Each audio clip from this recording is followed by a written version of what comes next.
Radio city podcast.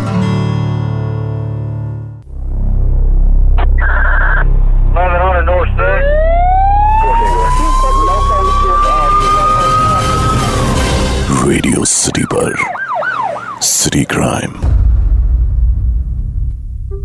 मैं Jatin radio city पर आपको क्राइम की दुनिया की हर छोटी बड़ी खबरों से आगाह करूंगा। ये कहानी 15 मई 2008 रात 11:30 बजे से 16 मई 2008 की सुबह तक की है। 16 मई को दिन में ये खबर आती है नोएडा सेक्टर 25 के जलवायु विहार कॉलोनी के L32 नंबर मकान में एक पढ़ने वाली बच्ची 9th क्लास की स्टूडेंट आरुषि तलवार का मर्डर हो गया। कुछ समय बाद उसी दिन इस मामले की शुरुआती कहानी आती है कि घर का जो नौकर था हेमराज, वो गायब है। 17 मई की सुबह इसी मामले की सेकंड लीड स्टोरी थी कि एक नौकर ने अपने मालिक की बेटी को मारा और भाग गया। इतना सब होने के बाद तमाम सबूतों को इकट्ठा करने पुलिस पहुंचती है आरुषि के L32 नंबर वाले घर में, जहां ज्यादा कुछ हाथ नहीं लगता। और अब तक आरुषि के पेरेंट्स से इस मामले में भी कुछ बात नहीं हुई और ना ही उन पर शक गया।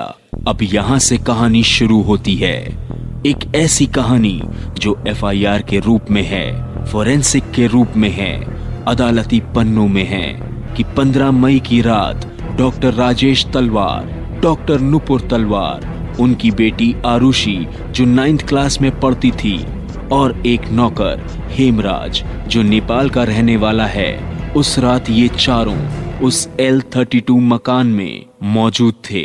ना तो उस रात कोई उस घर से बाहर गया और ना ही कोई व्यक्ति बाहर से अंदर आया। जब सुबह सुबह एक मेड आती है तो ऊपर से उसको चाबी गेट की फेंक देती थी डॉक्टर नुपुर तलवार। उस दिन भी ऐसा ही हुआ। फिर जैसे ही मेड पहुंचती है, वो घर के अंदर देखती है कि नुपुर तलवार रो रही है।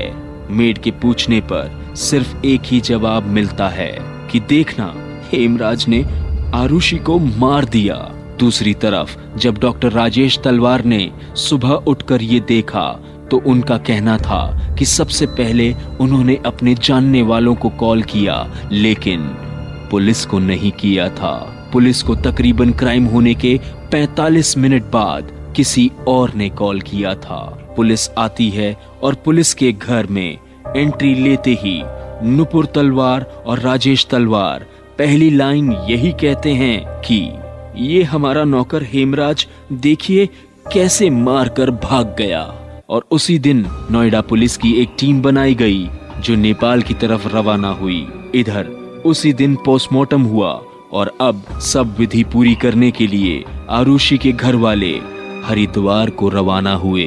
उस दौरान एक DSP हुआ करते थे नोएडा पुलिस में, के गौतम साहब। वो जब पहुंचते हैं क्राइम की जगह पर और जब छत पर पुलिस पहुंचती है तो देखती है कि एक कूलर रखा हुआ है। अब जब ये कूलर का कवर और वो कपड़ा हटता है तो दिखता है कि उस शख्स की लाश है जिसे नोएडा पुलिस ढूंढने नेपाल गई हुई है। जिस कातिल का नाम आरुषि के माँ बाप ले रहे थे, यानी हेमराज, वो खुद मरा हुआ था। यहाँ से कहानी दूसरा मोड़ ले लेती है और इसकी खबर डॉक्टर राजेश तलवार को दी जाती है, लेकिन वो हरिद्वार के आधे रास्ते से भी लौटते नहीं हैं। वो बोलते हैं कि मैं पूरा काम करके ही आऊंगा। ये सब होने के बाद अब हेमराज की बॉडी को भी पोस्टमार्टम के लिए भेजा जाता है। सब रिपोर्ट आने के बाद सबका शक जाता है राजेश तलवार, नुपुर तलवार पर। CBI जांच करती है, तमाम सबूतों को इकट्ठा करने के लिए कोशिश करती है, पर कोई भी सबूत हाथ नहीं लगता।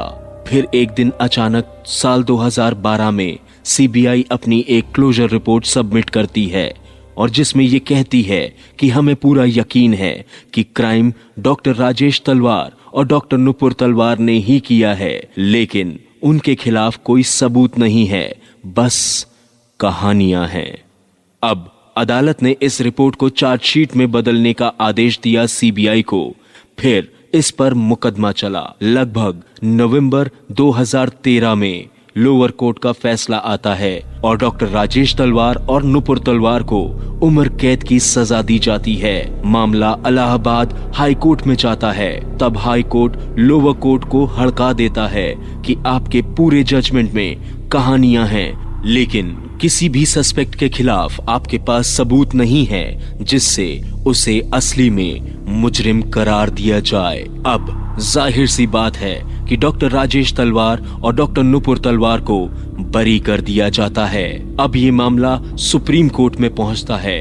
तब भी यही सब कुछ कहा जाता है कि ये सब कुल मिला के एक आकलन है और कहानियां हैं। कोई भी गवाह नहीं है और ना ही कोई सबूत जो कि एक मुजरिम की तरफ इशारा करे। तो जैसा कि मैंने आपको शुरुआत में कहा था कि ऐसे क्राइम की मर्डर मिस्ट्री जो दस्तावेजों में, कोर्ट कचहरियों में सुलझ तो गई, लेकिन असल जिंदगी में अभी भी रहस्यमयी है।